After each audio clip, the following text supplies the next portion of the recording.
Welcome to the Southern U Podcast, brought to you by Darden Archery on the OKest Podcast Network, with your co-host, Matt Brock, Jeremy Ferguson, and Taylor McMurtry.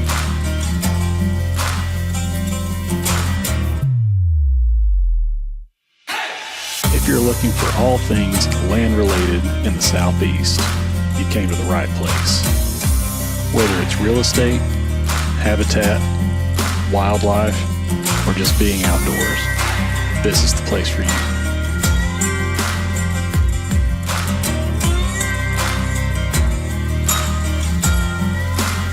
Welcome to the Southern U.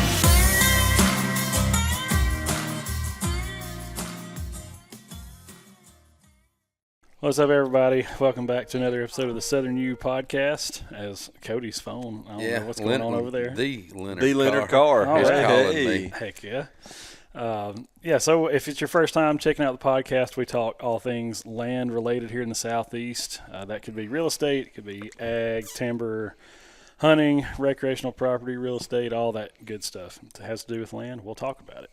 And today is going to be a fun episode because, as most of you guys who listen are turkey hunters, we're getting ready. Those of you who have already opened up, you're already, If you're already open, I'm jealous of you. Yeah, we're all jealous. But everybody here in Alabama is getting ready. Opening days, what, tomorrow for private land? Yes. It better be. Yeah.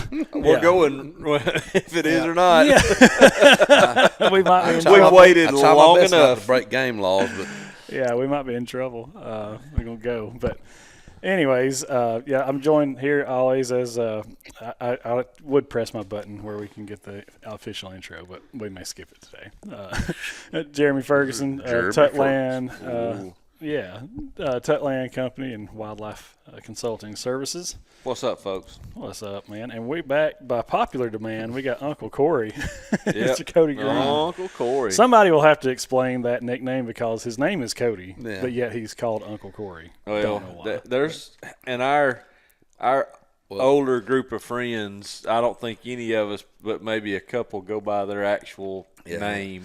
the only reason he's known as Ferg or Jeremy Ferguson on here is just because there's not more of his Old buddies. older friends. Yeah, because on here. I get Gerald. Yep. I hear that every now and then. I hear Harold. Harold. Yeah, I get Harold, both of Gene. those.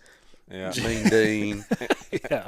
And a Frazier every now and then. old Gerald Frazier. So I don't want to sideline too long, but I'll give you the backstory on all that. Okay. And this originally all started when I worked at Cetera, and with Buddy Byron and Brady Cox and John Monasco and all those guys who or Cody knows, but I don't know if you do or not. But anyway, we're riding down the road and Byron's with me, and phone rings, and it's Bluetooth at that point in time, so it's just coming in the truck, and I answer the phone. I was like, "Hello," and the guy just goes, "Hey, who is this?"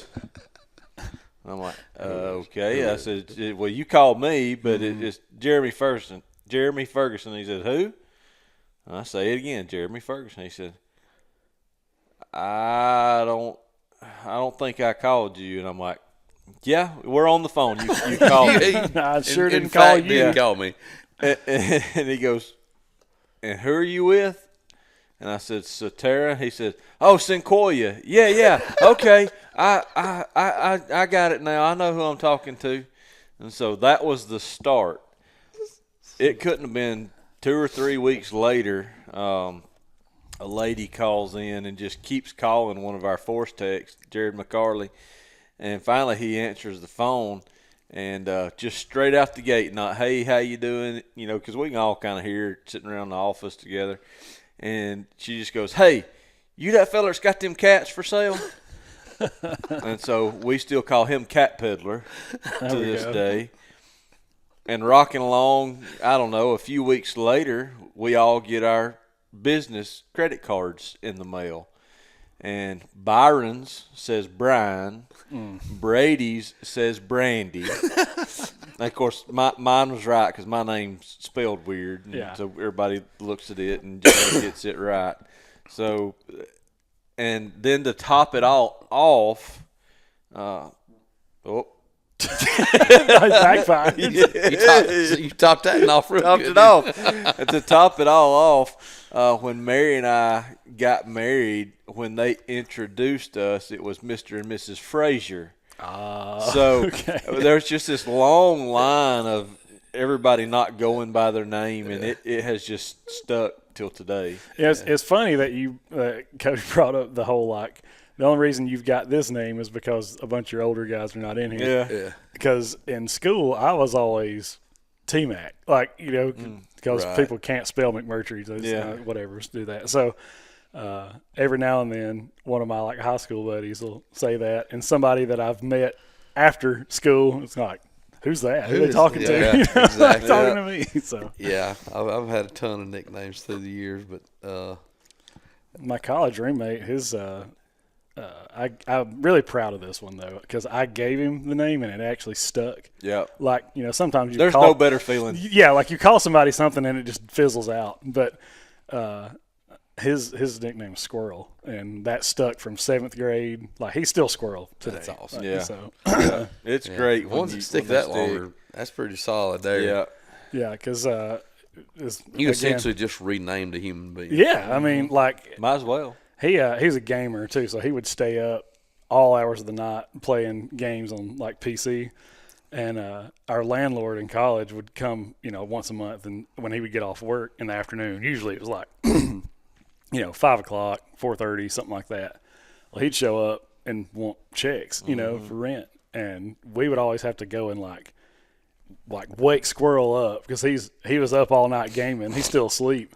Hey man, we gotta have a check for He just like give us his checkbook, like just whatever, just do it, whatever. And so the landlord was like, man, y'all need to change his name to like Bear or something because he hibernates. That dude don't, But Sleeper. anyways, so we're like I said, we're going to talk turkeys today, and even though we've not talked about this a whole lot, Uncle Corey over here has. I mean, like Jeremy's even said it before. Probably one of the most accomplished turkey hunters around. Like Cody kills some turkeys For his age, yeah. and Cody and our old buddy out in Texas, Matt Moore. who's already put one on the ground, by the way. Yeah, that's me some- telling everybody that. Both of them some turkey killing son of guns. Yep, no doubt. So, what I thought would be fun is we're still going to kind of keep our typical format. We're going to change it up a little bit. Rather than ask specific questions as far as just, calling strategies and stuff like that, I want to throw specific scenarios at these guys Uh-oh. and say, here is the scenario. Maybe it's opening day or maybe it's later in the season. Maybe it's, towards the end of turkey season and, they're not not wanting to die quite as bad as they used to, whatever. Or maybe they're henned up, whatever. So, like, we're going to throw some scenarios at them and just let them go, hey, what would you do in this situation to maybe, give you the best chance at putting that bird, in the back of your truck. So, Well, he has no idea what we're going to ask him. it's Neither ought to does be Jeremy. fun. It's- Because, I didn't know we were doing a podcast last night. Yeah. I was on a, Me either, really. I was on a bulldozer to dark, and I was like, yeah, So, I guess so. if y'all are up for it, I'll throw the first one at you. Come on. All right, so this one, we'll just call this one henned up. Here's the scenario. It's mid-morning. You've been working a bird since fly down, and he's got 4 or 5 hens with him and just won't leave. I mean, he's just not going to leave them. Okay. All right.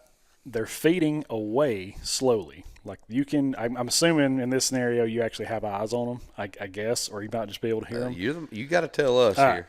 Well, Okay. in the question, there's no specifics. Okay. But they're feeding away, and he's gobbling less and less. So he's not responding, and you can tell that he's working away from you. You know he has hens Is he with him. with the hen? Yes. Oh, you can see him. So, okay. He's got 4 to 5 hens with him. Okay.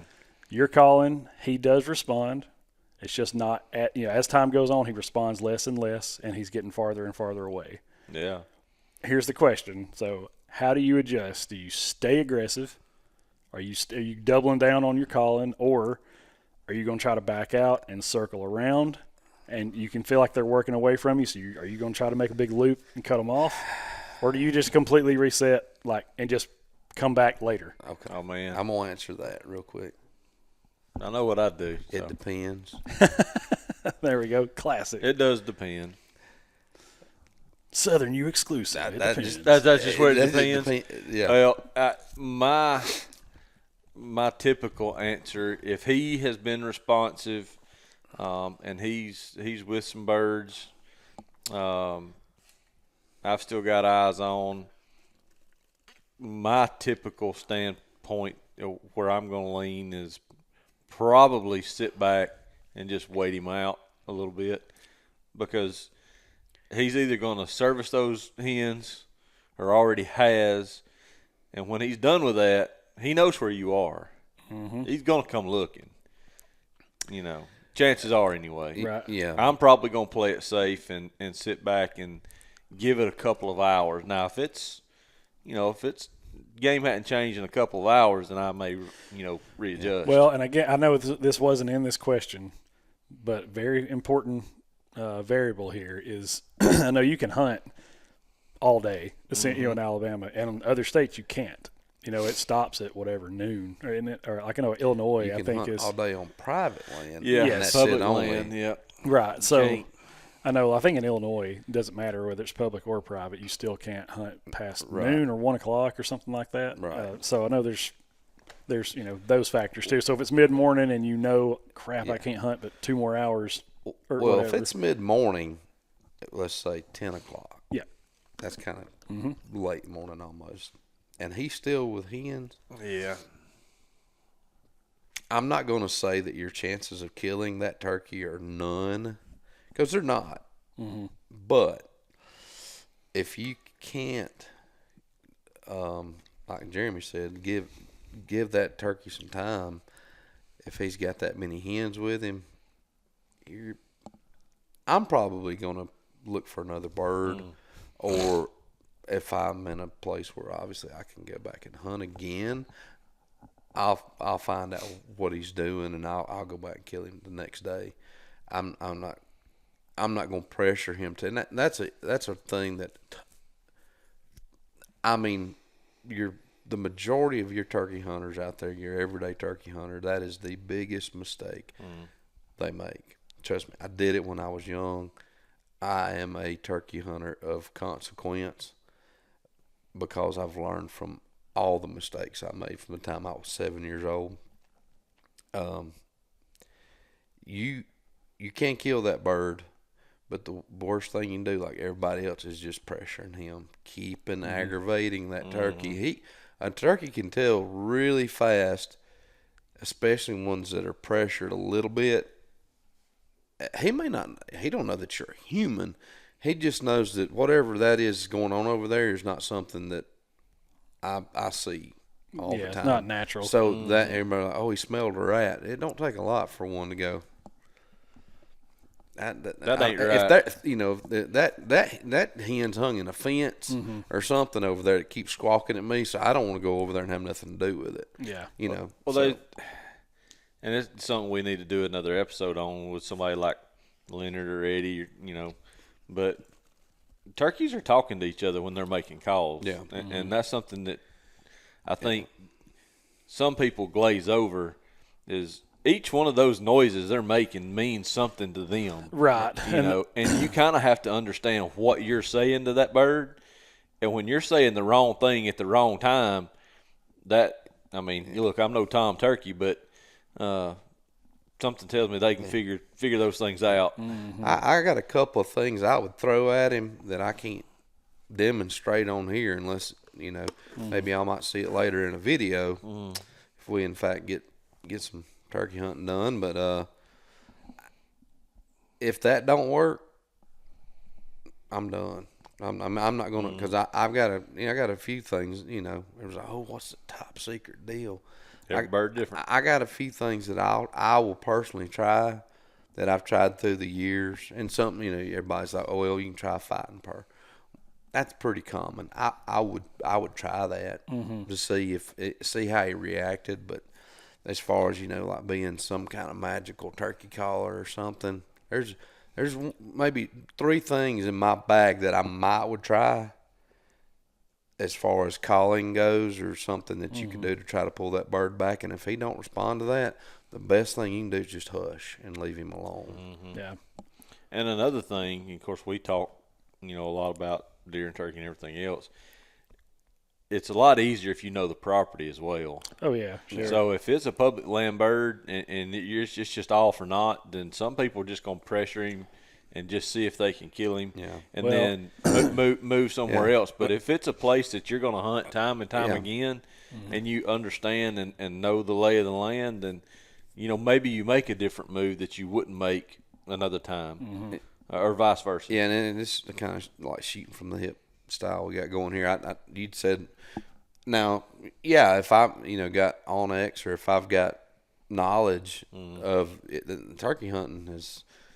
If you know the lay of your land, you are about 10 steps. If you know how to use it, 10 steps ahead of the birds. If that's the biggest thing is woodsmanship when it comes to turkey hunting. But if I could move on the bird and I kind of knew the general area and I knew I could safely do it without boogering him or something weird or safe, if you're in public land, you always got to think somebody could be over there. But anyway, if I could move on the bird, then yes, I would try that. Yeah. But that would be the only other thing. If I kind of knew the general direction they were going, I might get in front of them and try to soft call.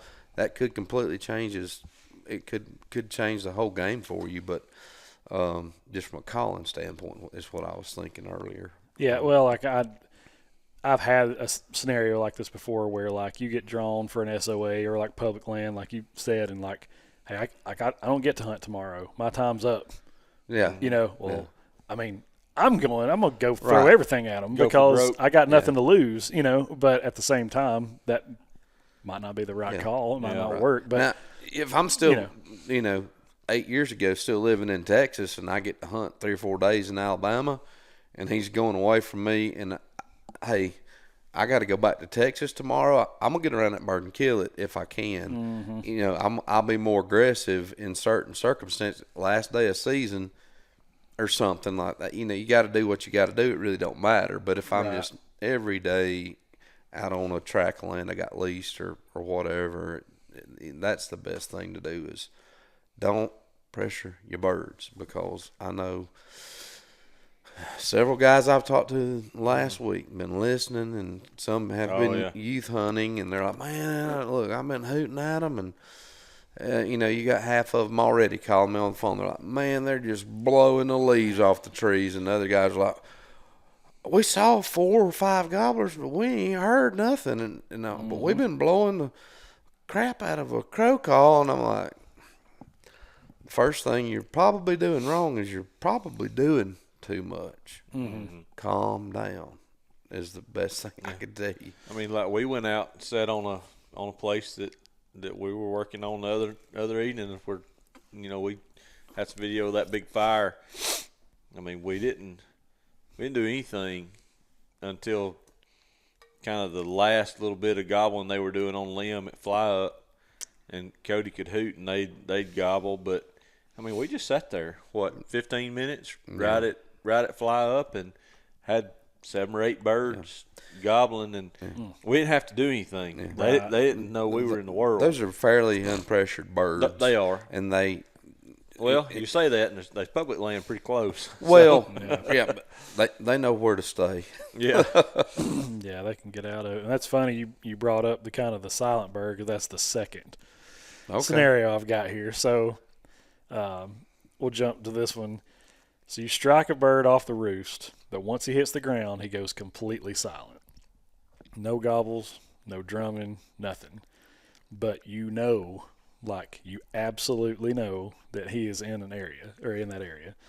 What's your next move? Do you keep calling? Do you go quiet? Or do you start covering ground, trying to make up the distance between you?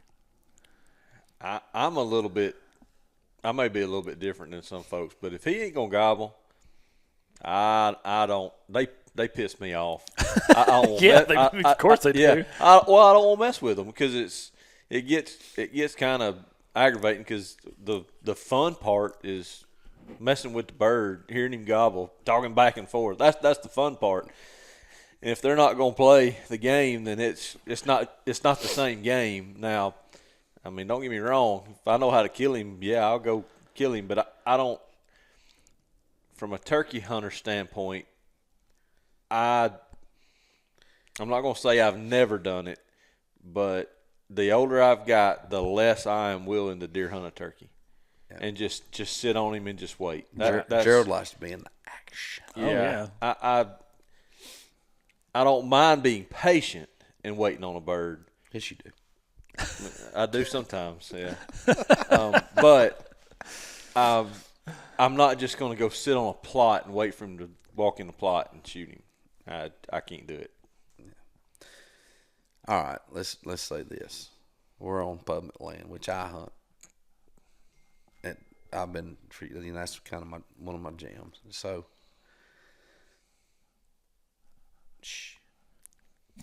just don't call to him.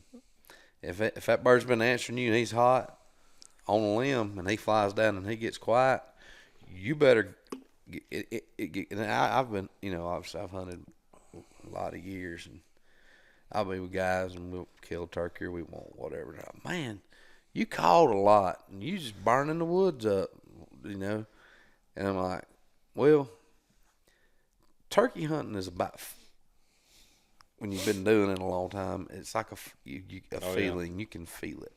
Yeah. I know when I can and I cannot get aggressive with my calling. I know when and when not to.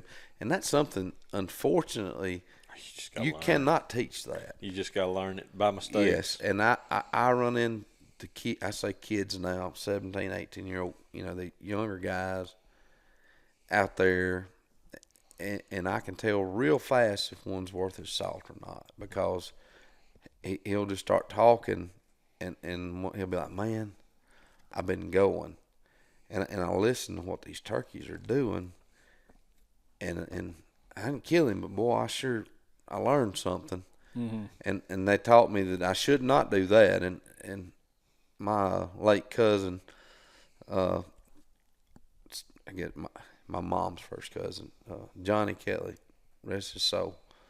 When I was a kid, he told me that my dad did not turkey hunt. We deer hunted, all that was great, but I wanted to turkey hunt, and I really didn't have anybody to take me. And he, and some of my other cousins that did, they wouldn't take me, and they might once in a while. But he told me one day, he said, boy, let me tell you something. He said, every day you go turkey hunting by yourself and you don't kill a turkey, he said, that's good. He said, because you learn something else. He said, every day you go and kill one, he said, sometimes you do. He said, sometimes you don't learn anything. He said, but he said, every day that you go and you don't kill a turkey, you can be assured you learn something that day. And I've carried that with me my whole turkey hunting career, and I thank him for that, because it's the truest thing I've ever been told. Oh, yeah, Lord, yeah. And if they say, man, I'm learning, then they're all right. Oh, yeah. They're going to be okay. But, yeah, the best thing you can do, just be quiet and let the turkey teach you, because if he's hushing, there's a reason that he has got quiet. It may be a coyote. It may be that he's henned up. It may be that he's dead. You don't know. You heard a boom. Yeah. So you just don't know. And then when the bird, he's going to come or he ain't. That's it. And there's two options. You said, yeah, right. But the answer is not sitting there and blowing the reeds out of a call going, God, why did he quit gobbling at me? Because that is never going to be the right answer. Yeah. No, and I've made every mistake that you can make. I have to. I've had them jerk my britches down and make me look like a fool many times. Well, it's funny you said. And it'll probably happen tomorrow. Like, hey, they either are. He's either going to come or he ain't. Right. Okay. Yeah, well, that's true, unless he is coming and you do something stupid to spook him in the middle of that process. Right. Like, he would have been here. You listening to Matthew Brock? Yeah. The best thing you can do with turkey hunting is don't ruin it yourself. The turkey's not going to ruin it. You will. Yeah. Me and Brock were hunting over there on our place a few years ago, and we had a few minutes before work, and calling this bird, and he's responsive. He's gobbling, but he's not covering much ground. It's kind of like what you do, and Cody's like, Jeremy likes to be in. I do. Look, I like to be in it. I like to move, but it's just kind of like you said. You have those feelings. I'm like, we need to stay right here. He's gonna come right here because he's gonna want to see. And Brock's like, no, we need to move. I know exactly what he's doing. He's in that fire lane. He's down there. He's not going to come up through that. If we cut that, that 60, 70 yards, he said, when he comes. I know how the story ends. Yeah. When he comes around that corner, he'll be right there. Boom. You got him. I'm like, Brock, we need to stay put. And he's like, no, I'm telling you. And he said, come on. And he jumped up and he run out there. And we had a decoy set in the road. And he was just going to pull the decoy up and chunk it. And we were going to, go on. About the time his hands touched the decoy, I'm still sitting. Yeah. Okay. I'm still sitting. Gun still, in my hands. It's, obviously not pointing at Brock, but I'm still there. And his hands touched the decoy, and I hear Brock go, "Oh shit!" And I mean, Brock's right between me and the bird, and that bird's head just sticks up, come right over that hill, right where we were at. And he don't take more than one step, and he's flying. You know what they say? Bye, birdie. Yeah. Yep. I told Brock, I said, you couldn't have scared that bird any worse if you'd have stood up and just went, boogie, boogie, boogie. Hey, that's awesome. That's a good one. But yeah, I've not killed nearly the birds that either of y'all have or Brock or anybody, but I have found that in the ones that I have been able to kill, it's like most things in life. Like I tell people the same thing with marketing, with design stuff, with logos. Like most of the time, less is more. Most of the time, doing more things doesn't help you get seen, doesn't help you get noticed, doesn't help you, accomplish a goal, whatever. Like most of the time, if you just do the right thing, you don't have to do more things, if that makes sense. Yeah. So when it comes to killing turkeys, I tell everybody this, and there's a difference between turkey hunters and turkey killers. Oh no, we're not going to do that on here. We already got destroyed online for saying something like that about deer hunting. Exactly. Too. Oh, gosh, I'm saying exactly that. Really? Well, hey, we ain't wrong. I can't help but just be honest. I mean, when you get to a point, at some point in your hunting career, it's like you learn to do you learn to not do the wrong things. Yeah. Okay. And I'm not the best turkey hunter in the world, but you do so many things trying to do the right thing when the whole time it's just, somebody like me is going to sit there and I love to go with young people. I mean, that's kind of my goal, and I love, and I always have, to go take people that are less experienced, that show a desire to want to do it, and that's deer, turkey hunting, fishing, whatever. But especially with turkey hunting, it's more personal. But if you come to me, I got a young guy right now that and he's helping me work some, and he's a real good young man, and he's like, man, I'm trying real hard, and I hadn't killed me one yet. And I said, well, look, you're doing all the things you need to do to make it happen. I said, just keep going. I said, if you want me to go with you and help you, I will. I said, if you just that wore out about it and you want to kill one, we'll go kill your bird. But I said, you're going to be a better turkey hunter the more you go by yourself and learn. But that's what. But that's my weakness. If you throw a kid or somebody, or especially a kid or a lady or somebody that wants to go, he may not be any good at it, but I'll be the first one to jump in the truck and go, let's go kill one. And then I'm like, I'm really not doing them a service by calling them a turkey. All this is coming full circle now. He wants them to learn by making mistakes. That's why he's taken Bray for 10 years and she still ain't killed birds. Hey, that's funny. I think I've carried her 2 or 3 times over a 10-year period. Right.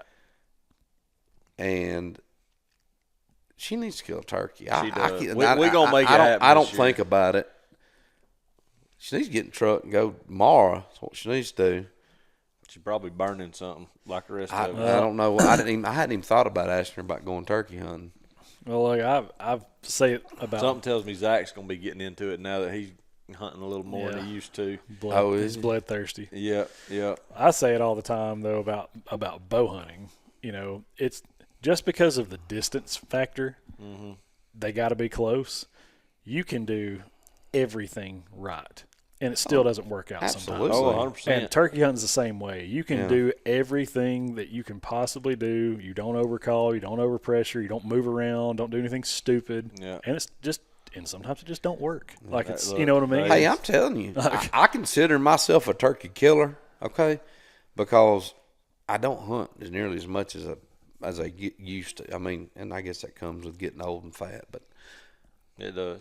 if I'm on go, I'm not there to get real with it. But what you know, well as anybody in the last few years, and as I think there gets to be a point where you get so old and you're like, well, I'm not going to say good at it, but you get comfortable with what you do. Mm-hmm. You get careless. Yeah. And I've missed 2 or 3 birds in the last few years. Just ain't got any excuse. It's my fault. I screwed the pooch because I didn't pattern my gun, or I wasn't being patient enough, or something like that. And I mean, the turkey's dead to rights, and I ought to have my butt kicked because I screwed that up. Mm-hmm. You know, and it was my deal mainly is missing birds. I shot at one with my 410. You were with me that day. Yeah. And there ain't no reason that I shouldn't shot and killed that bird. And I want to say, In Marshall County, Alabama, of No, all places. no yeah, way. yeah. And I mean, Hey, one of the best turkey hunts we've ever been on Yeah. in our lives Yeah, together. he done in killed Marshall one that County. morning. I'd already killed one. Really? and Yes, we were sir. on the second bird, and I had him straight down the gun barrel of that 410. God. And he run his head up, and boom, and I thought he fell off the rock. And I still don't have an explanation for what happened. but I shot that Other gun. than just missing. And bought the gun brand new, shooting the bead, and that gun shot 1.5 feet to the left at 30 yards. Dang. And that's my, I guess old school. You buy a brand new shotgun, I assume I look down the barrel and put the bead on it, says it's gonna kill it. Mm-hmm. That's my fault. That's carelessness. And there ain't no excuse for that. Yeah. If you don't take anything out of what we're saying today, Yeah. shoot your shotgun before you go. Yeah. Yep. And if you change chokes, if you change shells, if you change anything, shoot it again. Yeah. Yep. And that's been, Lord, now it seems like last year, but That was 2021. yeah, several years Time ago. flies. You know what's sad? That's the last turkey I killed in Alabama. Really? I've killed plenty in other states, but I have been on a drought in Alabama. We just don't have birds over there I guess. on our place. The problem with Jeremy is he don't go. He will not go anywhere unless it's like on our club or Yeah. somewhere like that. Yeah. He won't. Well, if I Yeah. say, have you hadn't even been drug off to public with me or nothing. You And I won't look. People ask me about hunting clients' places. Yeah, I probably could. That's just not been something I've been comfortable doing in my career. Yeah, sure. Unless it's somebody that I really, really know, and we have a friend relationship outside of business relationship, then that's a little different. But customers that invite me, I generally try to politely decline. I try not to mix hunting with business. Yeah, well, I don't know how y'all are about this stuff, but it's like you'll get an invite. It's not really an invite though. Yeah. Like, you know what I mean? It's like, yeah, man, you ought to come hunt. Well, all right. Well, if I shoot All right, one, when? yeah, and if I shoot one on your place, are you going to be mad at me? You know what I mean? Yeah. Or like, because if that's how this is going to be, I'd rather just not go. You know, and so most of the time I have to really feel people out when they offer. It's like, okay, well, like he said that. I don't know if he really meant that though. You know, oh yeah, let's go hunt together sometime. Come hunt my place. And some people mean it, some people don't. And so just be careful with that out there, y'all. If you get an invite and then you actually kill something, you might not ever get an invite back. You know? Well, that's the thing with me is like I've got so relaxed and stuff about hunting in general as far as social wise. Like, you know, hey, it's just hunting, guys. We're supposed to be here having fun. I don't get hung up because man, you come on. If I invited you and you killed a 200-inch deer on my 500-acre lease, I'd be like, holy cow, we killed a 200-inch deer over here. And you know, I don't think about all that stuff. Like I guess it's a product of being in Texas, and I mean, there's just so many deer and so many turkeys and all this. If somebody invites me, I'm like, heck yeah, man, that'll be fun. You know, it's not about who kills what. And then kind of my approach is of late, because I've been having a lot of people like, hey, I want you to come go turkey hunting with me on my place. Hey, I want you to come go turkey hunting. And I'm like, we'll just do this. I'll bring my stuff and the camera and my calls and make sure your son or we'll get y'all. But no, we'll kill 2 or 3. And I'm like, well, let's kill y'all one first, right? And then we'll worry about me later. That's right. So that's me. That's kind of my approach right now. You know, I love getting hunts on film with clients, kids, or why, you know, some family member that don't hunt much. Yeah, not that we got anything against men killing turkeys and stuff. It's just, I don't know. I've always had a weak spot for kids and females that want to get into hunting. I don't know. I have corrupted a lot of other friends, women and kids, through the years that are like, yeah, I'm never going to go hunting. And I'm like, oh yeah, okay, watch this. Yep. And then they go hear a turkey gobble and they're like, that's pretty cool.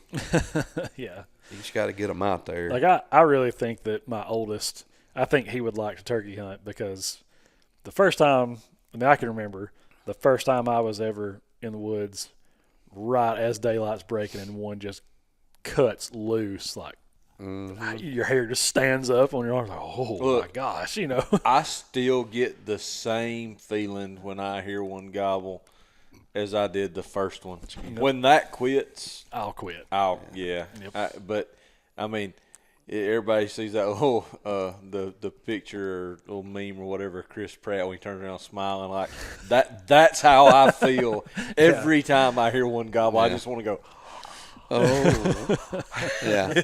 I still do too. I don't know. It's just something about knowing that he's still there for another day. I mean, there's books been written about it. I read most of them.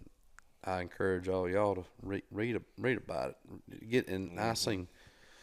And I'll tell you something else that people need to do, and I think some social media groups, and I hope we become one of them, has done a decent job of getting some of these older generation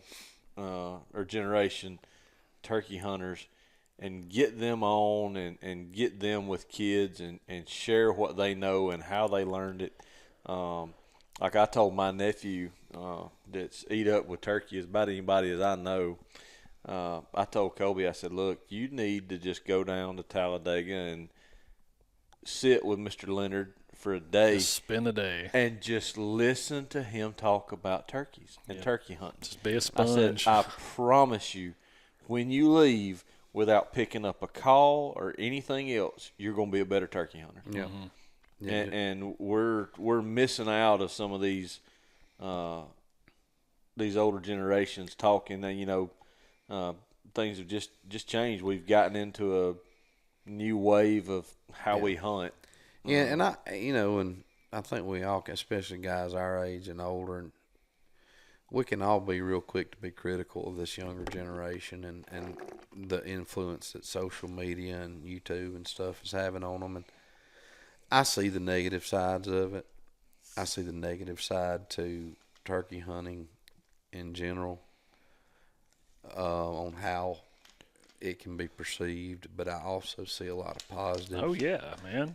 And you know, and I think, you know, just me alone, and everybody's not. I don't know. Maybe I pray that they are somewhat like me mentally, not any other way, but as turkey hunting goes. But I have blown at least 3 or 4 guys mine. I think that's probably, you know, mid-20s or younger, and it aggravates me. Okay, I'm not gonna lie. When I pull up to a place that I've hunted for 20 plus years, and there's 3 or 4 trucks parked there at 4 in the morning. Okay, but at the same time, it makes me feel good that I'm praying that at least 2 of those trucks, they're actually really enthusiastic about what they're doing, and they're not just going and do it to look cool. Yeah. But I know that many times I have pulled over on public land, and I have walked up and knocked on the door and had 2 or 3 kids that were asleep, probably 18 years old, and they're like, man, I just want to go. And I slept here all night long, and these other trucks, they wasn't here when I went to sleep. And I'm assuming the other guys had already gone. They didn't like anybody was in the truck. But, I mean, I'll go knock on people's window. I'm going to be friendly. That's just the way I am. I want to talk to people. And and those out there, if they ever watch it, they may or may not remember me. But literally told the kid, look, I was going in here hunting. But here, get your Onyx out. I'm going to show you where the bird's at. If you want to go try to get on him. And I have literally shown them where a bird was roosted that I had went in there the evening before and walked and found. And hopefully just being nice like that. And I hope that other people, because look, there's tons and tons of land out there to go hunt. And me being me, I get off my old butt and go find another one. Don't get mad about it, you know. And then hopefully one of them boys, you know, went in there and got one of those birds. But it can be frustrating. But at the same time, it's good to see that there's that many people that care about the sport that are getting out here and getting into it. Just as long as they do it in a respectful way. That's the thing. I think that the biggest thing that most of us are us older guys are worried about is I feel like in the 90s we had this duck hunting fad that kicked in, and it was like the cool thing. Everybody was doing it, you know. And I know there's a lot of guys out there that's, you know, and duck hunting, I enjoy it in the right place and time, but just doing it to be cool and like, hey, I got this shotgun and all that, that's not what it's about, fellas. Yeah. So I'll get off my soapbox. Yeah. I definitely think certain aspects of hunting has become, you know, now more of a fad than anything, but I don't care as long as it recruits new hunters. Well, that's what I was going to say. I mean, is that not the whole goal? Yeah, and they're ethical. Yeah. You know, if they're ethical, then I'm good with it. Yeah. It is to an extent. It does get frustrating. Yeah. Because, you know, if you're going to go out, now you're competing with more hunters for leases, space on public ground, you know, the whole nine. It makes it all a little more difficult. And I'll give you a real quick rundown of, you know, of what I said. And okay, I'll give you a quick rundown of the frustration end of it. So, I killed 2 on public land, I think, last year. The one that gave me fits, I had to go like 3 or 4 times to kill it. It was on public land, central Alabama-ish, and kind of late season. And it's just a place there's always birds. They're pressured to the hilt. But I'm going to try to go in there and get after one if I can. Killed a lot in there in the past. And just one area, and I too was working. I had time to go down there and go for about an hour or so before I needed to get busy. And I went in there on like a Wednesday, and bird was there. I want to say the first one, I left him alone because I knew where it was. So I went, messed with another bird and left. But I came back to kill the turkey. Okay, same spot. There he is. Get down there, call the turkey up, and I'm close enough. I'm hearing every truck that goes up and down the road. I think, I don't know for sure, but anyway, long story short, I'm in here hunting. Got this bird. He's 55, 60 yards, but he's strutting in some junk, and I'm gonna get a good clean shot at him. I'm enjoying my hunt, and he's not just burning it down, but he'd been gobbling steady at me for 20, 30 minutes coming up the ridge. Anyway, all of a sudden, I got called coming from two different directions coming in on me. And all of a sudden, the bird takes off. And I'm like, here we go. And here comes the turkey calling champions of the world. Mm-hmm. And I got two different hunters within 75 yards of me, and they're calling the fool out of this turkey. And he ain't said a word in 15, 20 minutes. And finally, I got one guy on my right, and I'm sitting here, been here since dark,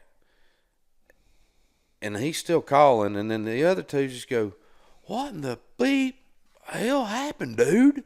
And the other guy's like, dude, I don't know. This is BS, man. He was burning it up, and he's just gone. Like, I don't know, dude. Did your calling ain't sounding right or something. They start arguing with each other about what happened, like just out loud, as loud as we're talking right now, within 100 yards of where the turkey was. Mm-hmm. And I just very nicely said, he's gone because you scared it off. And like, who was that? And I was like, the guy that was about to kill the turkey. And they're like, dude, somebody else is down in there. And then I hear this other guy like, what the heck? And then he don't say nothing else. I guess he just got up and left. And I'm just sitting here like, guys, take a little bit of time to have a little bit of ethic. If you see another vehicle or vehicles in an area, if you stopping and you're listening at your truck window, you hear one gobbling, you're not the only person. A lot of times, especially on public ground, that hears that bird. Go in there easily. Don't fly in there on a turkey. But first of all, these guys obviously didn't know what the heck they were doing because they heard them calling and walking. The turkey did before they got remotely close to it, and he knew he was gone. I'm out. Mm-hmm. I watched the turkey run and then pitch across a holler. So anyway, it's just people don't realize how far a turkey can hear them walking. Yeah. And it's that's the stuff that aggravates me. I came back the next day and killed the turkey, but it's one of those deals of, man, just be respectful. Lord have mercy. It's just hunting, okay? And I could have got fighting mad about it, but I didn't. I just wanted them to understand loudly what happened. And by the time I started walking toward them, they were gone. I mean, they were embarrassed, I guess, whatever. But it's just like, geez, guys, just slow down, take a deep breath. That ain't the last turkey in the world. Yeah. So anyway. Well, we'll jump in here to another scenario since we're all fired up now. This one is called Close But Hung Up. Oh. You got a gobbler fired up. All right, he is burning the place down. He's responded to everything, comes in strong, and then hangs up about 70 or 80 yards and won't take another step. What are you doing in that moment to close the deal? We had a brief conversation with Mr. Leonard about that round about last time we saw him. Look, I think everybody's answer on that one's going to be probably wildly different, or at least different. But there is a reason, and we may not know what that reason is, and we may, as a hunter, we may never know what the reason is that turkey don't want to come past that spot. It may be he got his ass whooped if he came past that spot by another bird 2 days before. Yeah. We don't know. Yeah. But if he's fired up and he locks down and just is not coming, something's up. Yeah. He's encountered something there. In my opinion, he's encountered something there that he is not comfortable with, and there's probably nothing you can do to pull that bird across that spot. Let him walk off, and hey, if he'll go off and he's one of these birds that works back and forth, they can walk off and try to gain that ground back as quietly as you can and get him in shotgun range. Yeah. But get him to come, I don't think that's going to happen. Well, at least from sitting there wearing your turkey call vest out, seeing what all, that's not the answer. But like Jeremy just nailed it on the head, be patient, see what he's going to do. If the turkey isn't coming any closer than a spot, and that's what I always like to say, if he's in a spot, be patient, don't call to him. That's the thing a lot of turkey hunters need to understand. You're trying to make that turkey desire to come to you, which is totally not natural. You're supposed to go to them. Generally, all hens will go to a gobbler, or they'll meet.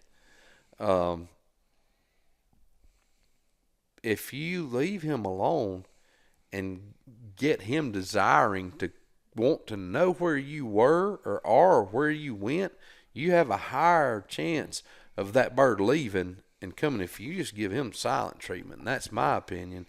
If he's that close already and you just quit calling until he quits gobbling, and finally he comes out of strut and he's like, dadgummit, I was here with her. I mean, we were right here together, and I heard her. She just ghosted me. What happened? Yeah, he may pull out of the strut, and he may run that head up, and he might step. She left me on red, yeah, bro. That's right. He may walk around the log or that little ditch that he's hung up on, whatever it is. He might do that. If not, if he's one of those that's going away and coming back, leave him alone.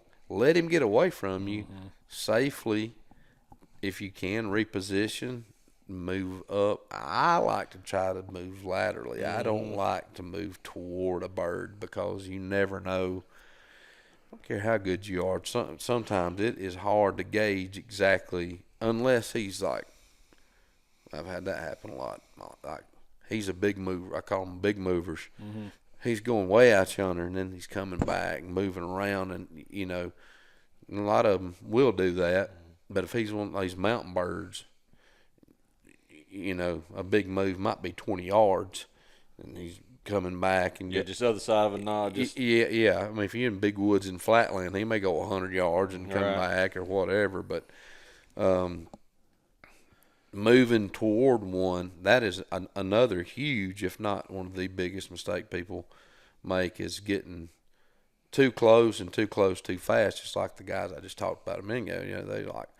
They waited right off down in there with this bird that I was about to kill and scared it off. And that is, I would say that's probably, and I may have a lot of turkey hunters out there that I would think agree with me, that is one of the biggest things to learn as a hunter through the years growing up, is learning just exactly how close you can or cannot get to a bird comfortably. Now, I can get a lot closer to one than I used to think that I could comfortably now that I'm older and more experienced. But a lot of times when I was younger, I'd sit down on a bird and I was way out of his calling range. Like I could have got 3 times closer to that turkey than what I thought I could. I was scared I was going, but here's the deal. I was erring on the side of caution, which is Generally better than scaring it off. But now, and that comes with being a more experienced turkey hunter, you get in their zone, you can, if you know the right things to do, you can get him killed. But the only thing you can do is, we all still screw up. I sat down on a bird. That was year before last, and I had generally had him roosted. Yeah. and I sat down in the dark, and a bird started gobbling, and I was like, man, he's kind of a little further off, or he may have jumped trees on me last night. And I heard, and I was like, I can't move. Where is that? And I was like, oh boy. And close. I was sitting on a ridge, and it was getting gobbling, it was daylight, gobbling time. And I didn't kill the bird. I don't know. It's one of those ethical things. I might should have. Most people probably would have. But I looked straight at, just like I'm sitting right here. I had my back to a tree, and about 40 yards down, I was in some steep terrain. Down the hill, there's a big white oak straight up, and this turkey wasn't 30. I don't know. He was right there. I could have blew that son of a gun off a limb all day long. He was on a flat limb up in the top of that tree, and it was just straight off, and he was just strutting. I wanted to video it so bad, and I could not move. I sat there and luckily had my mouth call, and I purred one time, and he strut and he gobbled at it, and I said, when your feet hit the ground, you are dead. I'm not gonna shoot you in the tree. And that son of a gun, finally, and I don't know how he didn't see me, he started rocking and he was gobbling. Y'all, I'm talking about, I get excited, but not like I used to. That morning, I don't want to know what my blood pressure was. I was catatonic. This bird was, I was seeing he'd shake, and his snoot would just flop, and I was like, oh my God. I could just pick my gun up when you strut, and when you come out of strut, I could blow you off that limb. And finally, he rocked, and he pitched, and he lit on the side hill, but below me where I couldn't see him. And I was like, I got my gun up, and I was like, as soon as your head comes up here, you're done. And he went silent. And I didn't do nothing. I could hear him walking in the leaves. And eventually, just got the wind kind of started blowing a little bit. Maybe 5 minutes went by. And then all of a sudden, I heard, oh. He walked straight off that hill. Never seen him again. I was like, I can live with that. Yeah. Cool story. Sorry. Well, I know y'all are not the biggest fans of using decoys and stuff like that, but having a bird hung up, cousin of mine drew a hunt for Cedar Creek for an SOA, and it was for opening weekend. So, I can't, was it the first 10 days you can't use? So it was within that window, so we couldn't use them. Anyways, if y'all have ever been to Cedar, I don't know if y'all ever been there, Cedar Creek. Yeah. Okay, so parts of it, I know there's different units, but it looks like Kansas. Like it's like sage grass and giant cedar trees. Like it's just weird looking, for Alabama. It doesn't look. Yes, it's cool. And anyways, we've got a little, two ridges, make a valley in between us, and this one is roosted, and it gobbles and gobbles and stuff, and it flies down, and we can see it. And it's just going back and forth about 90 yards, just gobbling, strutting his brains out, Well, he can look straight across all that open field, and there's no hen out there. Yeah. So he's like, not coming. And I told my cousin, I'm like, man, if we could have used a decoy, you could have stuck a hen up, he'd have hit us in the face flying from the tree. You know what I mean? Because he wanted to come in so bad, but he was just like, there's just nothing over there. Like I can look across there and see it, and I'm just not coming. I think that's why fanning and reaping has become so popular. Man, they respond to that. Yeah, and I'm, if that's what you want to do, that's fine. I don't care. I stand on it. That old decoy, he has killed many a bird, but he has saved many a bird's life too. And there are got plenty of birds out there that look at that decoy and they'll go, nope. Thank you. I am not interested. I've seen what happens around them things. The first time I saw that whole charade was in Kansas. I won't say any names or where I was or who I was with, but I was just like, this is what turkey hunting. Which I mean, hey, To each his own. Mm-hmm. And Kansas is Kansas. It's not. Kansas ain't Kansas anymore. Good Lord. South swamp. Yeah, I know. Poor turkeys. Just doing terrible. Hey, the first time I saw that, I thought, there won't be any turkeys left. If they respond like those just did, They won't make it. Yeah, I mean, you flash that thing at them, and let me tell you something, folks, because it got me. That's been, I don't know, 15, several years ago now, when that kind of got popular and you first start seeing people do it. But I got to testing her out a lot and just seeing. Oh, yeah, we tried it in Texas out there. And buddy, it works. But let me tell you something. As much as it does work, it don't work. Oh, yeah. I mean, it just like anything else, it depends on the scenario. On the bird, yeah. I have shown turkeys that fan just to see what they do. And I'm not talking about, y'all can get on me all you want to. I bet I might have shot 2 or 3 doing that, maybe. And it was usually on one I was mad at or something. I'd hunted him 3 or 4 times. But I have seen just as many run from that as I have seen run to it. Now, one thing I will say, oddly enough, which I don't carry one. I did for a little while in Texas, but I know guys that do carry a fan. Is that legal in Alabama anymore? The reaping is not. No, I don't think. You can have a fan, but it has to be stationary. Okay. So it's got to be attached to something. Okay. If it, you can't move it. Right. Well, the few times I've done it, it's been several years ago, or carried one with me in Alabama and Texas and anywhere else I've been.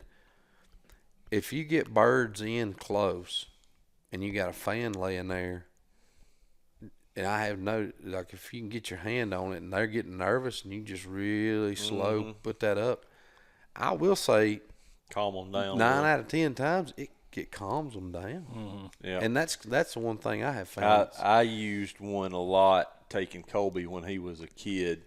He'd sit down, he couldn't be still. Right. We'd have hens, kind of close, and I could get that fan and I could just hold it. And you could just turn it a little bit, and they just calm down. When birds are walking up on you, and you got a kid or somebody that's not experienced, you can raise that fan up just a little bit, and it just seemed to calm the birds down a little bit instead of, them blow the woods up and putting off and everything, just ruining things. But I do get, I get the reasoning behind the regulations of not moving them. It's a dang good way to get yourself shot. Absolutely. Yeah, that's one reason I do not carry one in the state of Alabama. Period. Yeah. And here's another little tip to people out there, especially those that hunt public land. It's got nothing to do with the actual act of hunting the turkey. Don't wear anything on your body that is red, white, or blue. Okay? Don't do it. And to you people out there that make hats and junk that's camouflage for turkey hunting, and it's got American flags and crap on the front of it, stop doing that, because you're going to get somebody killed, okay? I'm not going to say, oh, man, you got to be an idiot to shoot something. Yes, you do. But, No, you don't. Trust me, there are guys out there that if you're sitting there and you move your head on public land and they see red, white, and blue and you're in close proximity to a turkey that's been gobbling, they're going to put the beat on it and pull the trigger. Don't wear. I personally know 2 people. Yeah. That Leave have your been Trump shot. hat at home. Really? Yeah. One was on a piece of land that I used to manage years ago. It was a father and son hunting, and they were working a bird, and the father didn't get around great, so they hatched a little plan. Dad's gonna stay here, and son's gonna go up here, and he's gonna just split up and see. They're not able to get the bird to the right spot, so I'm just gonna move over here. Well, he did, and he moved up a little further than what he thought, and as he started calling and working the bird, and the bird gobbles, the dad sees what he thinks is the bird and shoots his own son in the face. Gosh. See, it's that easy. I know of that he was blind in one eye. I'm not sure that it didn't completely blind him. Man, like, Just say, well, you'd have to be an idiot to do that. No. Well, the You just got to make a mistake. yes, and No. I mean the other thing is like, I think that. And I wasn't saying that. I'm just saying No, there's I- probably going to be people out there Well, no, that but say that kind of I mean, I'll say it this way: mistakes happen, man. the general hunter is not generally stupid. Right. You know what I mean? There's most people aren't, but to say that there's not idiots in the woods would be the understatement of the year. Oh, yeah. Like, you know what I mean? The woods is full of stupid Yep. people. Inexperienced folks. Yep. I'm gonna make it try to make it a quick little brother reference and A little bro. little bro. There's not another more enthusiastic human being on the face of this planet about turkeys and turkey hunting than a little bro. But my little brother, he's got two precious little boys, my nephews, Russell and Rex. Love them both like they're my own. I don't have any kids, so. But he don't get to hunt much. Right. And he went down to some public land. I believe it was last year. I believe. Can't remember. It was last year. Last year might have been the year before before. last. I know the story. And you're Kyle, talking in his own right, is a heck of a hunter. about. In general. In general, and he's a good turkey hunter. And he'd been working this bird, and he's looking at the turkey, and like he's about to shoot it. It's happening. And it's coming in, and it's in a place that there's not a whole lot of turkeys, and But a lot of people. and a lot of people, and he made it happen, and like he has before. And he said all of a sudden this turkey comes out of strut and just lights out running and pitches and flies. And he said all of a sudden I hear yaw yaw yaw yaw yaw yaw yaw yaw, and he's like, what? And look, and my brother's kind of like old Gerald over here. He can get his eyes crossed real quick, real bad. And you don't want to be in his path unless you're me, because I know how to get out of their way. And I can tell when it's coming to that boiling point. But Kyle got to it real fast and had to calm himself down. He said a guy comes walking through the woods in a pair of blue jeans, camouflage shirt, and said he's just yelping, yelp, yelp, yelp, yelp, and walking with a crossbow cocked. Like Elmer Fudd. Nice. And said the guy walks within 5 steps of him, and he said, I'm next to a blowdown with my camo on right where I've been. And he said, I went, hey, man, what are you doing? He said, this guy almost had a heart attack. And he said, I talked to him for a second, and he was like, dude, I'm really sorry. I heard a bird gobbling in here. And he's like, I don't know what all Kyle. He didn't like cuss the guy out, but he told him like, man, you need to stay out of here. Like if you see a truck parked up there, somebody's in here hunting. You probably need Yeah, it's a really, really small piece of public and land. like you need to have a little bit more respect for your fellow hunter, because I've been in here. And anyway, I'll leave it at that. But that just goes to show you, like,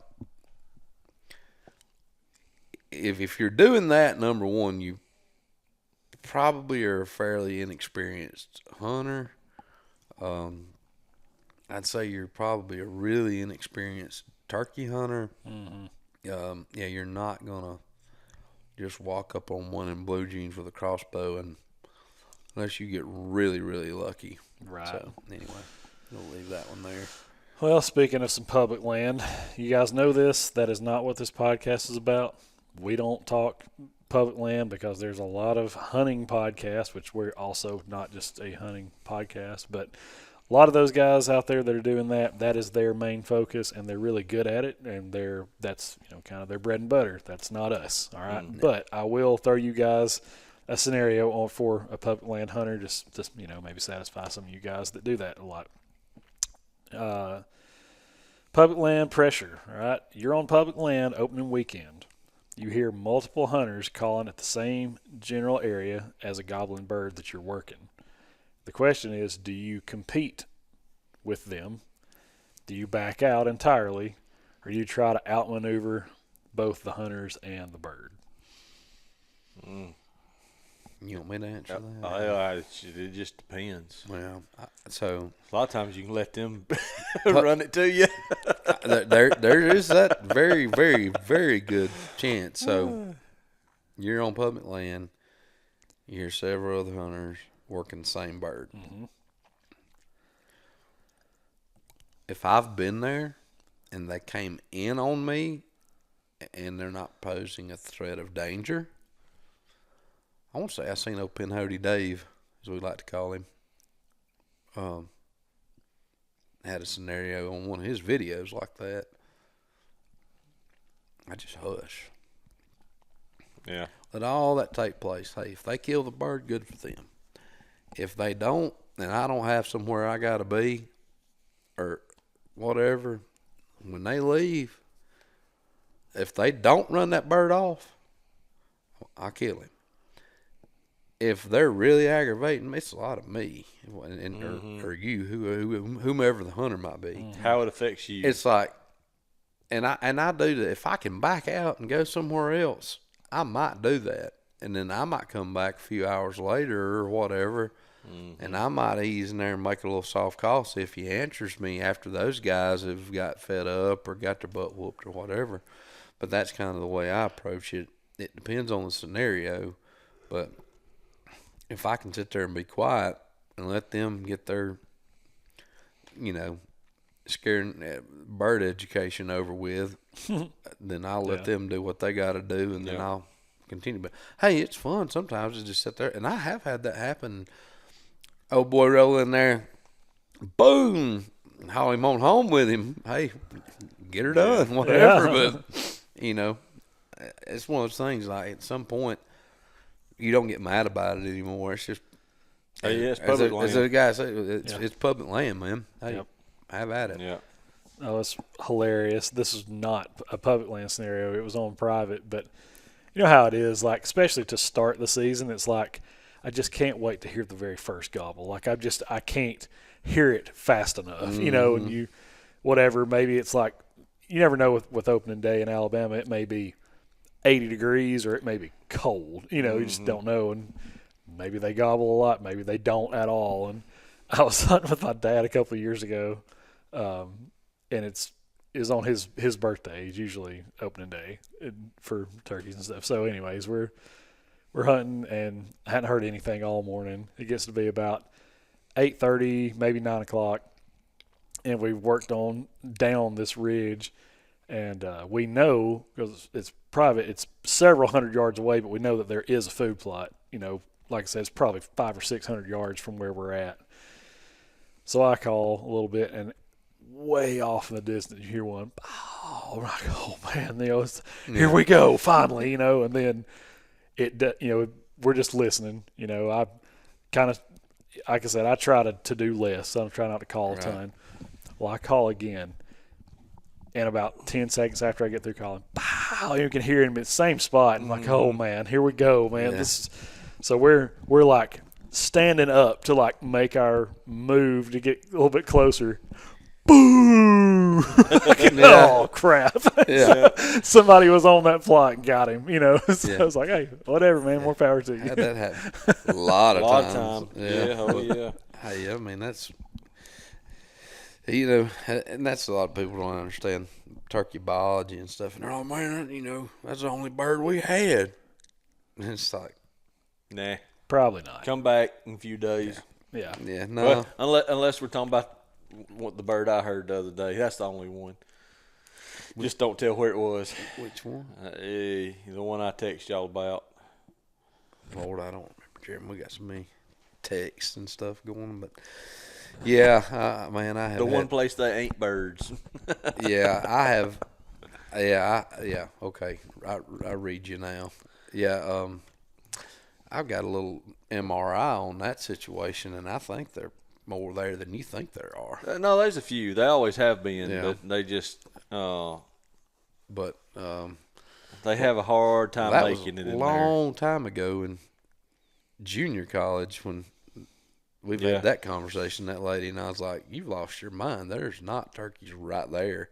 And she was like, my husband pays a pretty shiny nickel to hunt there, I assure you, if there was not quite a few turkeys in there, he wouldn't be there. Wouldn't do it. Yeah. So anyway, that's a whole nother story. But yeah, it can kind of make you get discouraged when you all gung ho and well, we gonna get him. Boom! Yeah. You're like, Yeah. Crap. boy, I sure hope he missed. Here you go. Here's another scenario. Late season educated birds. It's late season. The woods have been hunted hard. Pro at this. Birds aren't gobbling much, and the ones that sorry, I don't know what I typed right here. The ones that you have heard, one that have heard every call in the book. Sorry, y'all can't read. What changes in your approach, calling style, setup? Oh, that's timing, easy, man. All that kind of stuff. You've heard the saying, kill 'em with kindness, kill 'em with corn. Don't do that, guys. I'm trying to get over bronchitis over here, and Gerald's got to throw that one at me. Yeah, well, I was like, "Where's this going?" yeah, with the challenging of the OFD, everybody seems to be up in arms about on our Facebook. Oh, yeah. I guess you could do that now, you know. Whatever. Hey, I'm The what? Whoa. the open field doctrine. Oh. Losing that. Yeah. Look, like I've said, and we don't need to go down that rabbit hole. It's a huge win for property rights, but there's going to be some wildlife taking on the nose. Yeah. Just are. Yeah, I'm not touching that. But I will say, The late season birds. late season bird. If he gobbles, he's dead.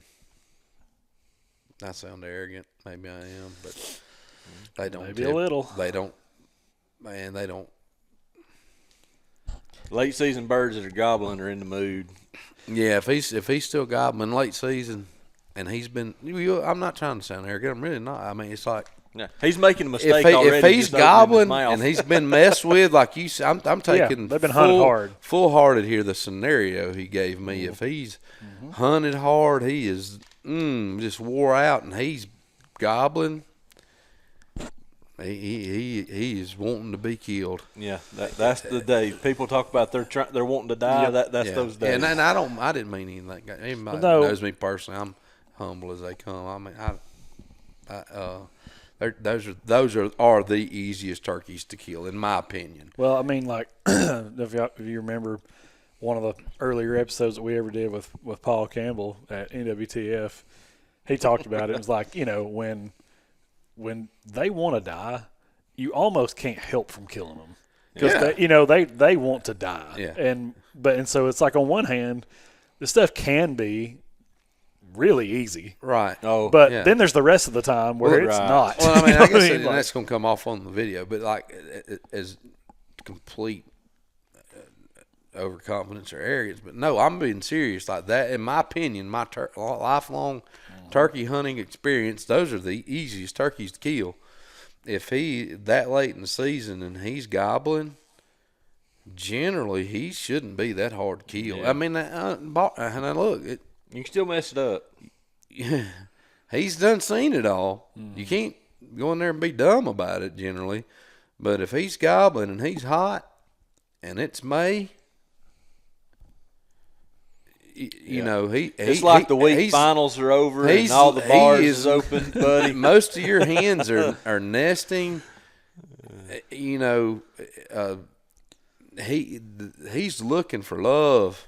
there's got to be somebody out here that's not on the nest. Yeah, it's like, you know, and hey, trust me, I've been on those kind of birds and didn't kill them. Yeah, you can mess up A any lot. of them. Sure. But generally those are, man, they've been picked at and everything else. And if he's in the right state of mind to just be telling everybody right where he's at. And I don't public land hunt much anymore at all, and never did as much as Cody did. But you know, those birds, I have found what little I hunted generally was late season, and it's almost like people get frustrated with public land by then and aren't going.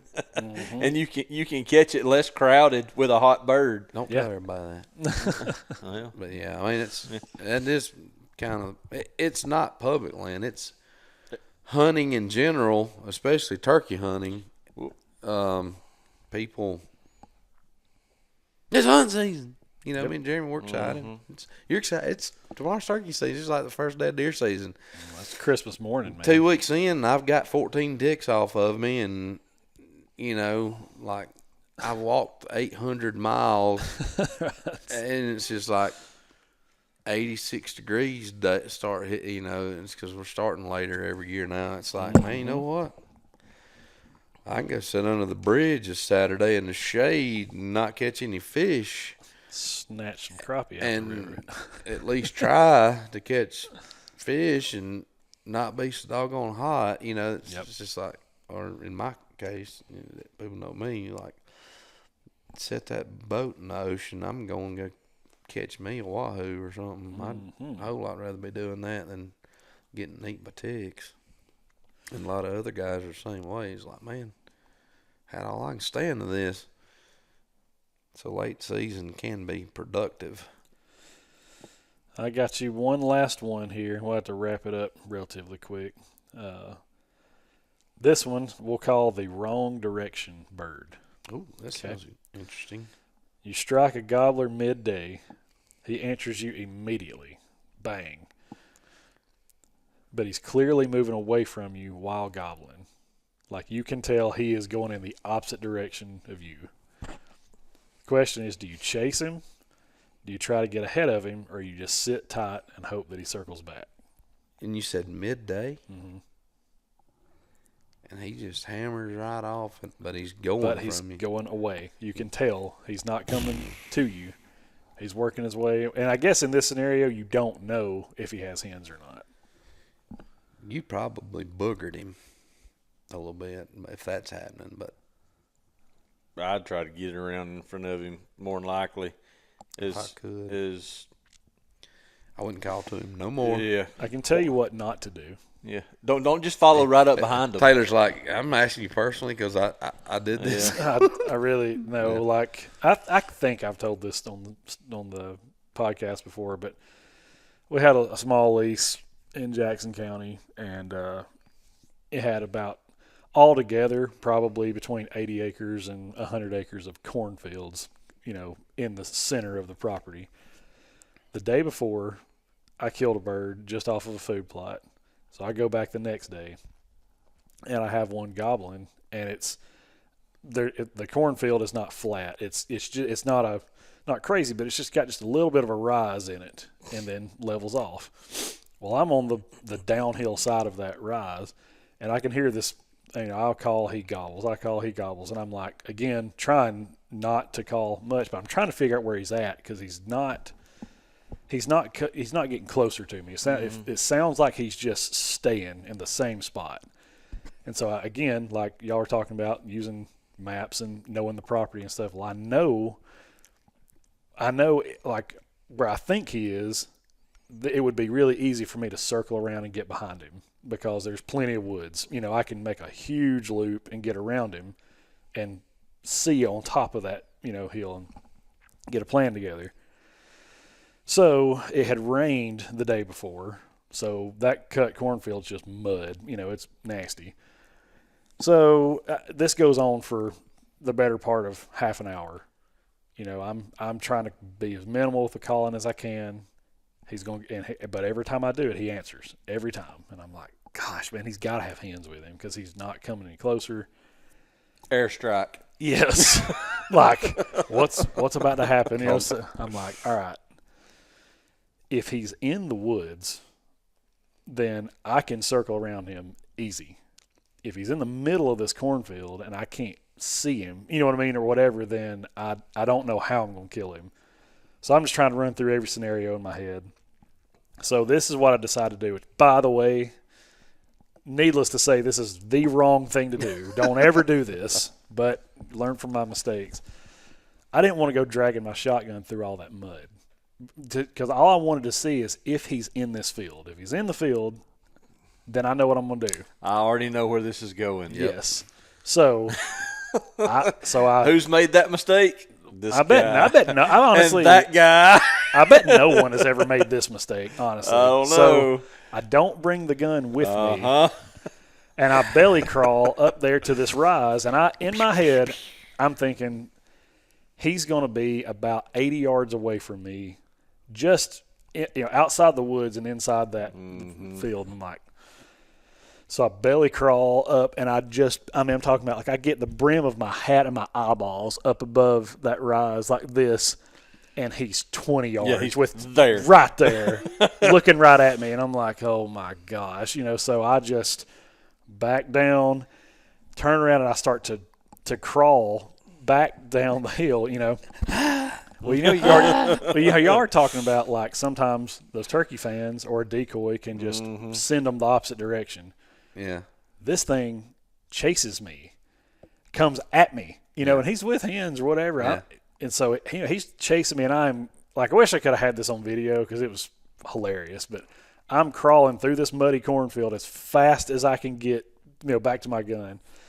And I get about 25 yards from the gun, and he's just right behind me, Well, he finally stops and is like, you don't look like a turkey. You know what I mean? Like, just that demeanor, like, you're not what I think you are. And so I like, reach for my gun, and about that time it turns around and runs back up the hill. And, I get it, run back up the hill, he's gone. Oh, wow. But I'm just saying that was a scenario where, like, have your gun. Just bring the gun, man. Like, Been there. just bring it. Like, because it would have been that easy. Yeah. Don't buy a shotgun so nice you're not willing to drag it through some mud. That's right. Okay?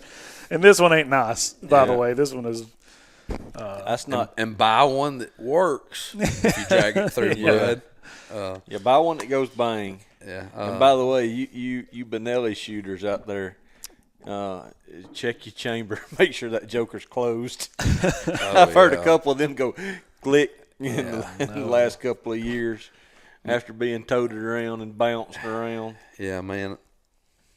That was a pretty hard scenario that you gave as far as what to do. But see, Cody don't know what it's like to crawl on a turkey, or he's forgot. He was in Texas for 10, 11 years. You don't crawl on turkeys out there. You'll get stuff stuck in everything. I ain't never been no real big of a. He's too big. I've always tried to pride myself in learning how to call them to me instead of having to crawl up on them. Which don't say that I ain't never done it, but I'm gonna tell you something. You learn real quick in Texas, especially South Texas. You don't crawl out there nowhere. No, you don't put your skin on the ground anywhere. You do, and you do it one time. If you've got a brain, you don't do it anymore. Yeah. I mean, I don't give a crap what it is. 250-inch native deer. Woo-wee. Chances are I'm not crawling up on it to get a shot at it. I don't care because I'm talking about, y'all, I burnt. I don't know how many. Thousands of dollars probably wise out there of clothes I burned up. I just threw them in a fire and burned them. Because once you get that stuff in them, you cannot get it out. They are ruined. Everything wants to poke you, bite you, stick you, everything out there. I'll never forget one of the first turkeys that we killed out in Texas. Me and Brock were out there. It's a bird I shot, I think, out on 12. Okay.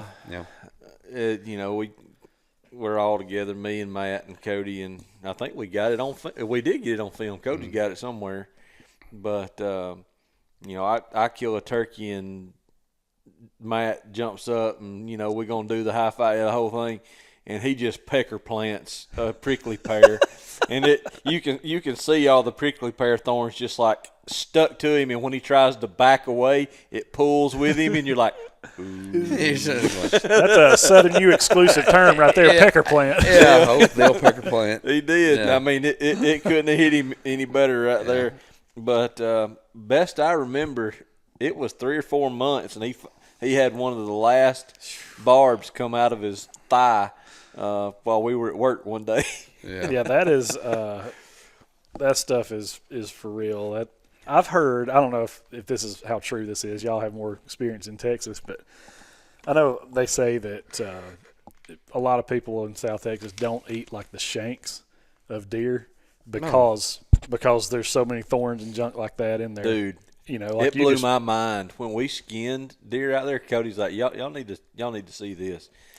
The legs from right above the knee down, man, they were black. Like you pull the hide off, the meat, under there, everything's black. Like hair. Ugh. Yeah, I mean, it's just prickly pear hairs, every kind of, which everything out there has is a browse defense mechanism. It has a prickle, a thorn, something, and they get so much of it. It probably, you can see my poor old arms, old rough man here. Mine probably somewhere, if there is a layer of skin that we have similar, in between the skin and the muscle is just millions of prickly pear hairs and thorns, and they don't get infected. They just stay there. And Lord knows my arms and stuff have been through enough. If it's possible, I may still have some in there. We shot turkeys out there and be skinning them, and you'd find thorns just drove straight into the breast. It'll be that long. You're like, misery. That hurts. Yeah. Okay. Hogs, everything out there is just tougher. Yeah. Oh, there's no South question. of San Antonio and that brush country stuff is. I shot a bird one day and jumped up and just made the mistake of I put my hand down to get up, right in stinging nettle. You won't talk about lighting my butt afire. It didn't last 10 minutes, but and stinging nettle out there, that's the least of your concerns. yeah. I mean, it just burnt the piss out of me. And of course, while I'm getting over that, Brock made his donation to South Texas. That's the location he lost his bench made while he was having to drop a deuce out there. Real nice knife out there somewhere. Yeah, a great bench made laid out there beside prickly pear somewhere. Somebody will find it probably. But hey, look, I have somewhere I got to find, because I've been needing them to wear in a couple of these burns I've had to do. Briar breeches or chaps. I had a very good guest of the ranch that came that I got to be friends with, and they had me a really nice set of Filson chaps, custom made, and I think it had my name and like War Eagle, like that's unfortunate, down the side of. They were very nice, and now they're very. But I have brush jackets, brush chaps. I have everything you need to basically light off like a running backer and run through cactus and that stuff. Yeah. And if you don't, do not do it. And that's what I say. You could go, like, I think the first time Mr. Rod asked me, he's like, go to the academy or somewhere and get us like 20 pairs of every size of brush chaps. So I went like to San Antonio and got a credit card and swiped it, whatever, and just bought like 3 big old bags of just like chaps and like brush gear. Yeah. All right, we're good. We went down there. South Texas, you don't buy regular brush gear. You have to buy like the best, real deal, nicest. We wound up like throwing that junk away, and I ordered like $15,000 worth of like Filson stuff for guests to wear, because and like the nicest stuff you could, because that's, man, I tell you what, the stories. The only thing that we've got that anybody can, I guess, compare the way that stuff tugs at pants is like in places that's just taken over by multiflora rows. Yeah. It's the only thing I can equate it to, because that's why I have chaps for the Southeast. When I was living in Georgia, we cruised some Weyerhaeuser tracks that were just absolutely loaded with multiflora rows. You get out there in double front Carhartts, it lasts a couple hours. No, well, like people like to talk about sawbriars around here, and it's like, those aren't fun, but they're big thorns and they're spaced out. Yeah, and if you use your eyeballs, you can see them. No, and but like what you're talking about, they're teeny tiny and they're everywhere, and they will rip stuff to shreds. Yeah, that thing out there in Texas is like everything that's getting you, that cuts you up and pokes you and all that stuff, and you're crying about it. That's great. Well, it's all the stuff that you aren't noticing yet. Oh yeah. And it's in your clothes and everything else that's going to get you when you go get you a nice hot shower and you lay down at night and you're like, hey, I'm good to go. Yep. And then you're like, roll over on this. The first night you're up, the first night you're there, you're up all night trying to learn how do we mitigate what's going on here. And people would laugh at me before, I was out there for 10 years. I'd light out running in a pair of flip-flops through that junk because I learned how to get through it and not get stuff on me. But if you don't, you just you just don't realize you're doing it. But man, I mean, you've got it. You walk through there in a pair of jeans and socks and stuff. You go home the next day. I'd just say go out there and tell Poncho and them throw it into the burn pit, and we'll go to town and get you some more, because burn it. Yeah. There ain't no getting it out of it. But no doubt. We'll get off that subject and get back to turkeys. No, I reckon that's all the scenarios we threw at you. It was 6 of them, so that was fun though. We may do some more stuff like that for maybe during deer season or something like that. Just some scenarios. Yeah, that'd be good. That's fun talking through them. I love talking turkey hunting now. Yeah, that's right. I got plenty of stories. I don't guess we even got the one with David on there I was telling. Oh, yeah. About the fanning, and if we got time, we'll do it. We're do it later, but we're I don't know, somewhere around an hour and a half or an hour and 40 or something like that on this one. So we can save it. But I know we didn't do shout outs and stuff like that, but did want to just say a huge thank you to our sponsors. I know a lot of guys, like when we're talking turkeys, everybody's fired up about it.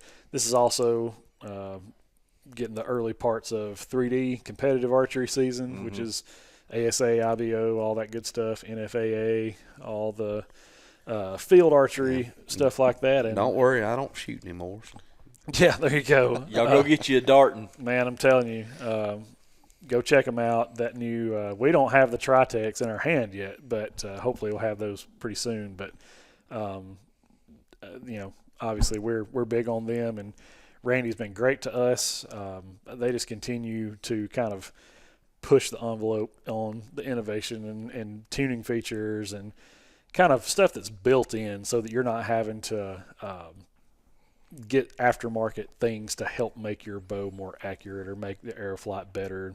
All this tuning ability is already built into the bow, which is pretty cool. So check them out. I think you will be pleasantly surprised.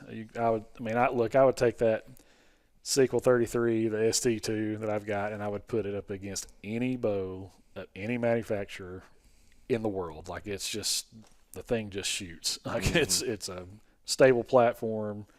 The vibration on the shot is extremely minimal. I like a little bit of vibration because it's feedback. It's telling me what my grip is doing, and if I'm torquing the bow or whatever. So it's just, I don't know, it's just a great platform. So, and speaking of that, we can get us old turkey shot with old stick and string this year.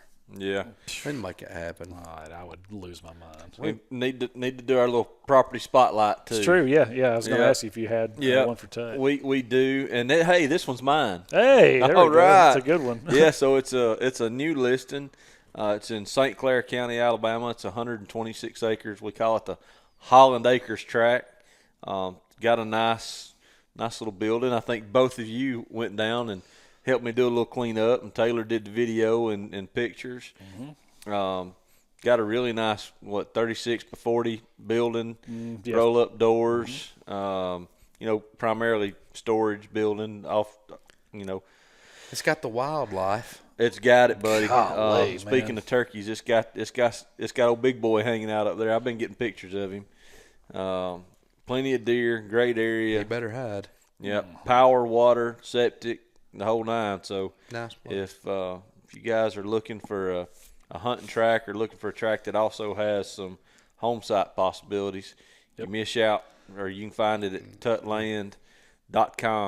Yeah, and I will say, just for the time that I was up there and got to ride around, there were no shortage of rubs anywhere in that place. It was rubbed out. Dude, rubs I'd hate everywhere. to be a tree in that part of the place. For real. Yeah, and I mean, what was it, 3 weeks ago that we did that?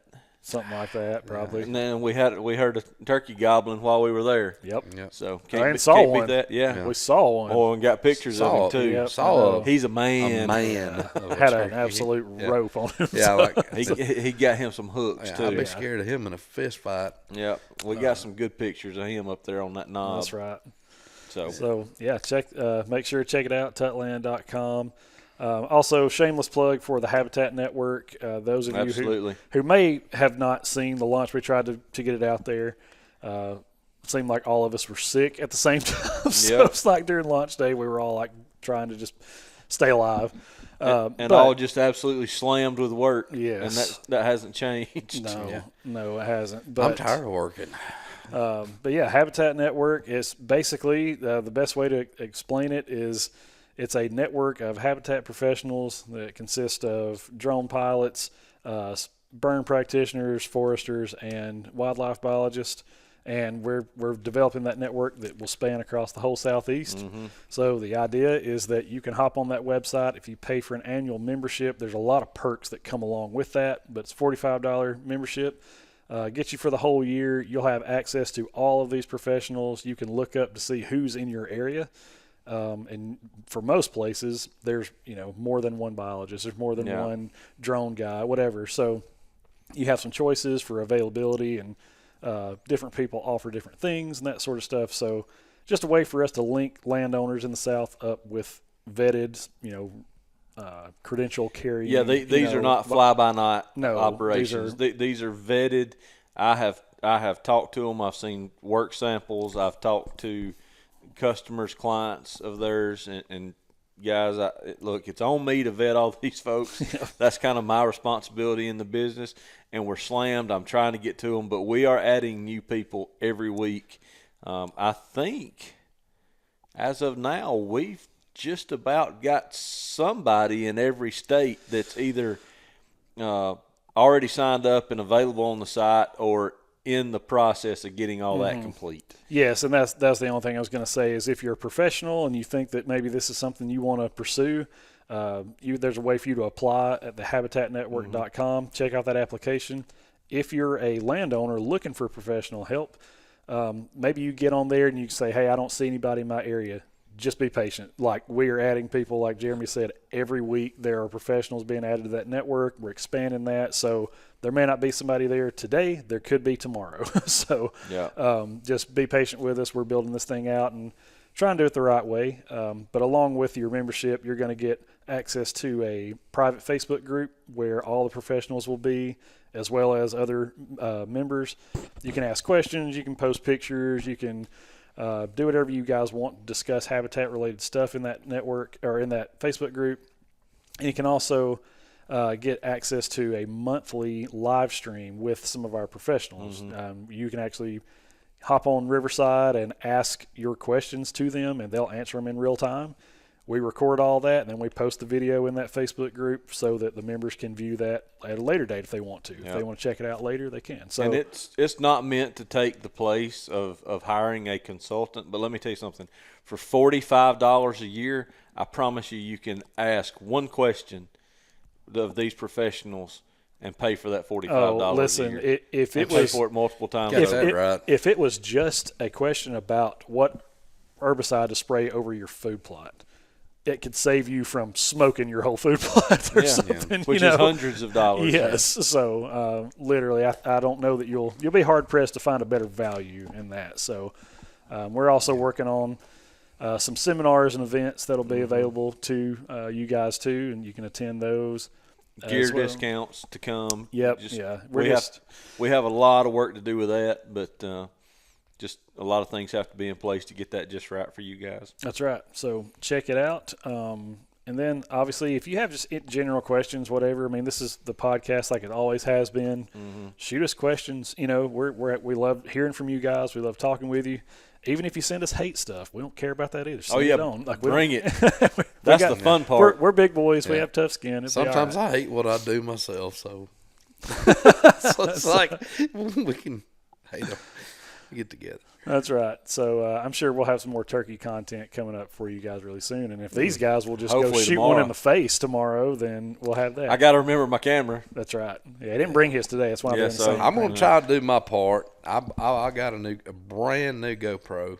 There you go. And so we'll have 18 GoPros scattered through every angle, you guys. I have had one for years, and that just still aggravates me. I don't know why. It's like everything's great. It just don't work anymore. I bought new batteries and everything for it, and just quit. Figure it out. Yeah. But not like some of my help. Yeah, there you go. Worked great, and then just quit. Then just quit. I know that. Well, guys, if you are in Alabama, tomorrow's opening day. Be safe. Good luck, guys. Yeah, good luck. Yeah. Go shoot one in the face. And congratulations to all the kids that's already killed. That's one. right, Or yeah, kids and veterans. I'm not I think. jealous at all. Yeah. Well, guys, we appreciate you listening in. Share, like, comment, follow all the Thank things. the Lord for what a beautiful sport we get to share, man. That is right. Gosh, Man. mighty. That's right. Ain't nothing like it. Speaking the language, playing the game. That's it, man. But, guys, thanks for listening. We'll see y'all on the next one. Out.